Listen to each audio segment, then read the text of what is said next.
La voz de los protagonistas. Contacto telefónico. Así es, entramos en contacto telefónico con Cecilia Romero, diputada federal del Partido Acción Nacional, a quien le vamos a pedir su opinión sobre la caída de 9 puntos en la aprobación presidencial en el último cuatrimestre y sobre la alianza PAN-PRD para sacar adelante las reformas anticorrupción. Diputada, muy buenos días. Le saludamos Juan Ceballos Aspe y una servidora Marcela Pámanes.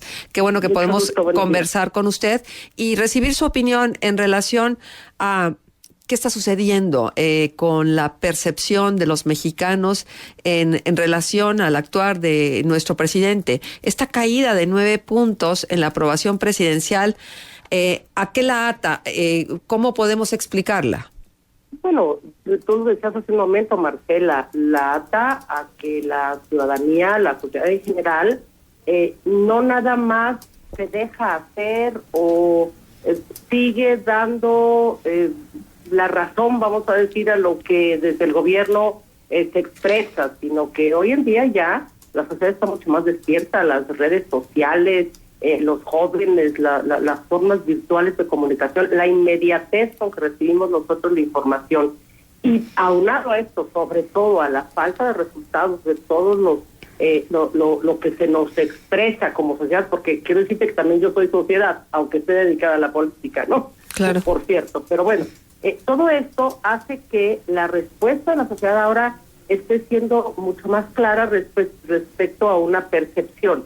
Ya no nos tragamos ruedas de molino, ya no sirven tanto como probablemente hace un tiempo los anuncios espectaculares respecto a la actuación del gobierno.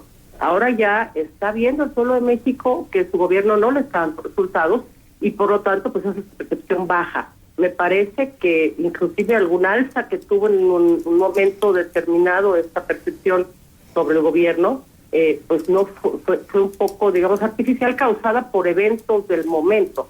Pero ciertamente esto, yo pertenezco al Partido Acción Nacional, soy de oposición, y podría de una manera muy superficial decir que qué bueno que baja la popularidad del presidente porque aumenta las posibilidades de la oposición. No es así, Marcela. Yo creo que es un punto que nos debe dejar ver que la clase política en general y en particular el gobierno federal pues tiene una imagen de pérdida de autoridad, de pérdida de rendición, de cumplimiento de expectativas, pues que ahí está para que nos demos cuenta de qué manera tenemos que trabajar para recuperar no la credibilidad en una persona, sino en las instituciones, porque eso es lo que ha estado faltando hace mucho tiempo en este país. Uh-huh. Generalmente se trata de explicar esta baja de popularidad del presidente desde el aspecto económico y entonces se habla de que los factores de la economía mundial son los que han disparado pues esta realidad no está tan deplorable, ¿no? La situación que está sucediendo, por ejemplo, con los precios del petróleo, la cantidad de reservas que se ha venido consumiendo, etcétera, ¿no? Creo que hay un panorama poco alentador.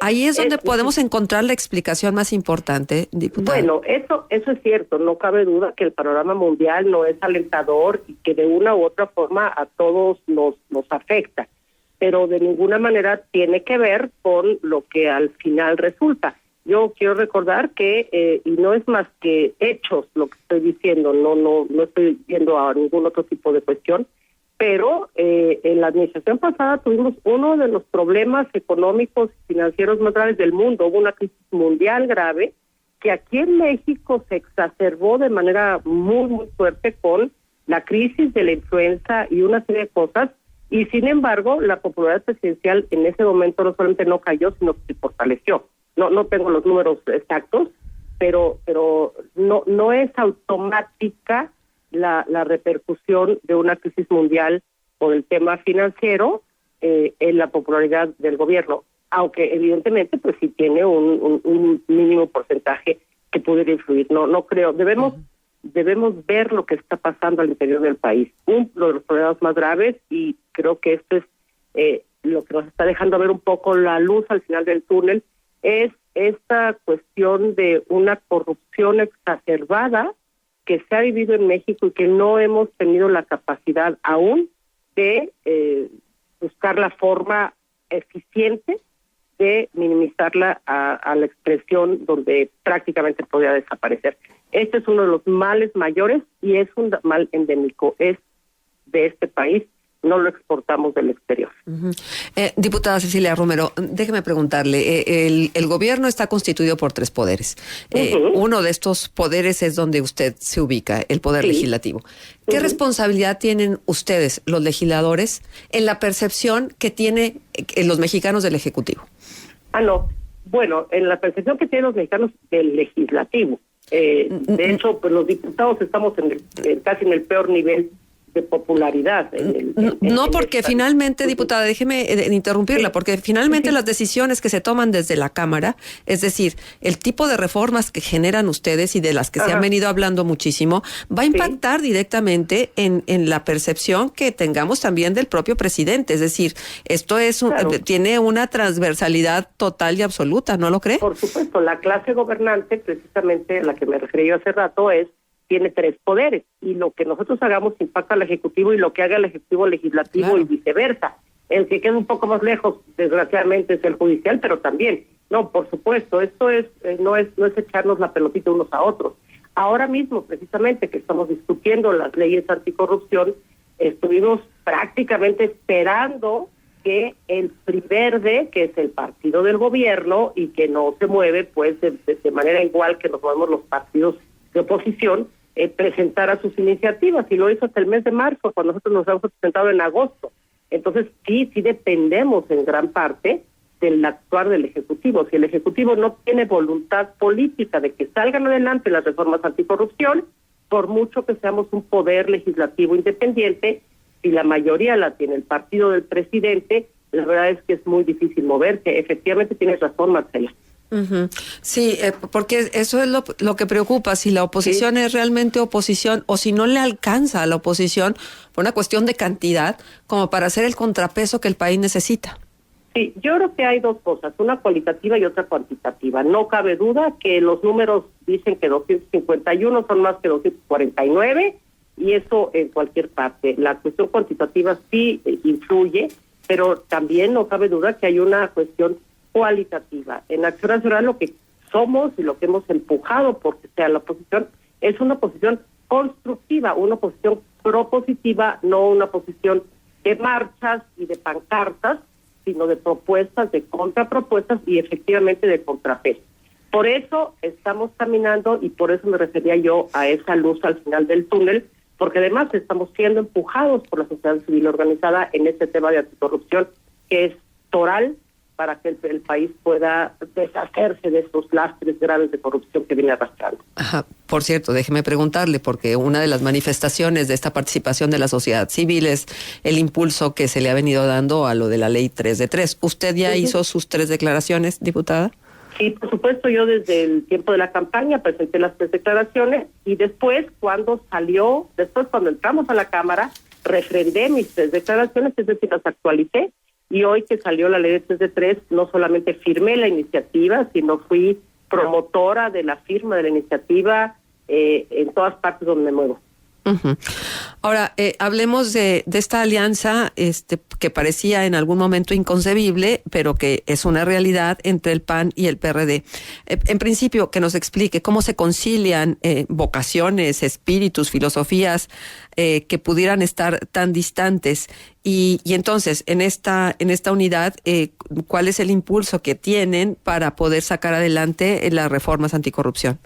Precisamente eso, el esfuerzo de darle al país la legislación que requiere. Tenemos puntos de vista distintos, partimos de bases doctrinarias distintas, pero coincidimos, y esto yo espero que lleguemos a tener un consenso, no solamente PAN-PRD, sino PRI, Verde, Morena y todos los partidos en la Cámara, que logremos ampliar el consenso de tal manera que este tema de la lucha por la transparencia y en contra de la corrupción sea lo que en este momento nos una para sacar adelante este sistema que es lo que estamos convencidos necesitamos para salir adelante. No necesitamos leyes aisladas, ni mucho menos autoridades autónomas, digamos, sin una vinculación con las otras, sin un eslabón más de cadenas que se vayan uniendo para solucionar el problema.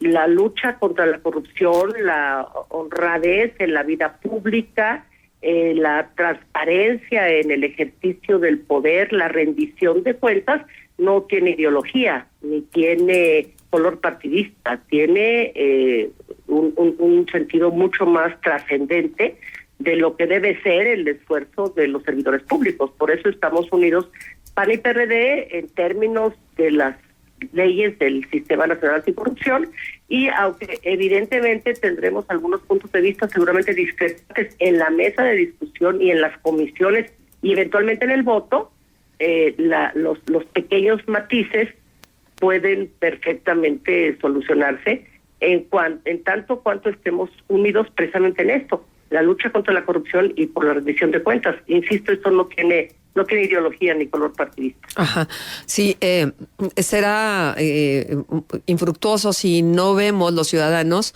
que esta impunidad rampante que impera en el país, perdón por utilizar estos calificativos, pero es la verdad de las cosas, porque se habla que el 97% de las denuncias de corrupción quedan impunes.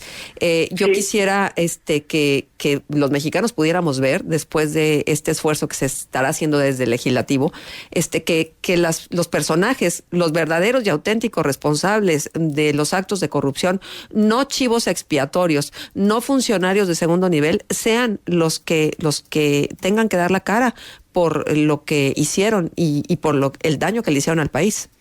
Por supuesto, uno de los problemas más graves que tenemos en México se llama impunidad.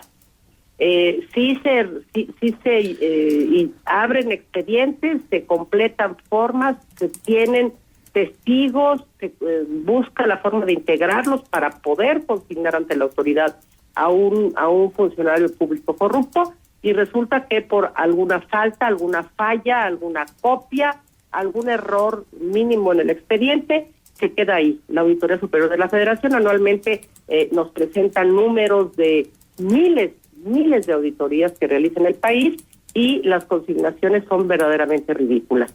Precisamente uno de los elementos que estamos buscando en esta ley anticorrupción es el dotar a la Auditoría Superior de la Federación de estos elementos que le pueden permitir realmente tener dientes para consignar, y una fiscalía especializada anticorrupción para que se pueda dar el castigo ejemplar a quien lo merece. Muy bien, diputada, pues le agradecemos muchísimo su presencia con nosotros aquí en Contextos. Estoy muy a sus órdenes y seguimos en contacto. Gracias. Muchísimas gracias. Hasta luego.